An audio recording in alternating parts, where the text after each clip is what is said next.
உறவுகளுக்கு வணக்கம். இன்னைக்கு நம்ம பொங்கையம்மன் கோவிலுக்கு தான் வந்திருக்கோம். இந்த கோவிலை பத்தி சுவாரஸ்யமான விஷயங்கள் இருக்கு, சொல்றேன் கேளுங்க. இந்த கோவில் முக்கியமா திருமணமாகாம ரொம்ப வருடமா இருப்பாங்க, அவங்களுக்கான ஒரு கோவில் தான். இங்க நீங்க வந்துட்டு போனீங்கன்னா கண்டிப்பா சீக்கிரமே திருமணம் ஆகிரும். அதை நிறைய பேர் சொல்லி நான் கேள்விப்பட்டிருக்கேன். நிறைய பேருக்கு கல்யாணம் நடந்ததாக சொல்றாங்க. இங்க என்ன ஒரு ஆச்சரியம் அப்படின்னு பாத்தீங்கன்னா 7 கன்னிமார்கள் அப்படின்னு சொல்றாங்க. 7 மரங்கள் இருக்குங்க. 7 மரங்களுக்கும் நம்ம என்னென்ன செய்யணும் அப்படின்னா 7 மரங்களுக்கும் 7 மாலைகள் வாங்கிக்கணும். எப்பவும் நம்ம வீட்டுல சாமி கும்பிடுறது போல எல்லா பொருட்களுமே வாங்கிக்கணும். அந்த 7 மரங்கள் மட்டும் இல்ல, சென்டர்ல பாத்தீங்கன்னா சின்னதா ஒரு பழமையான சிலை ஒன்று இருக்கும்.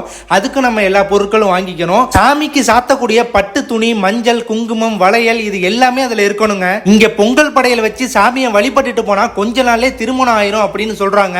கண்டிப்பா நிறைய கோவில்ல போய் வேண்டுதல் வச்சிருப்பீங்க. ஒரு தடவை இந்த கோவில்ல வந்து வேண்டுதல் வைங்க, கண்டிப்பா நடக்குங்க. மன்னார்குடியில இருந்து 7 கிலோமீட்டர் தொலைவில் உள்ள தெம்பாதி பிள்ளையார் கோயில இருந்து உள்ள போனோம்னா வயல்காட்டுல உள்ளதாங்க இருக்கு.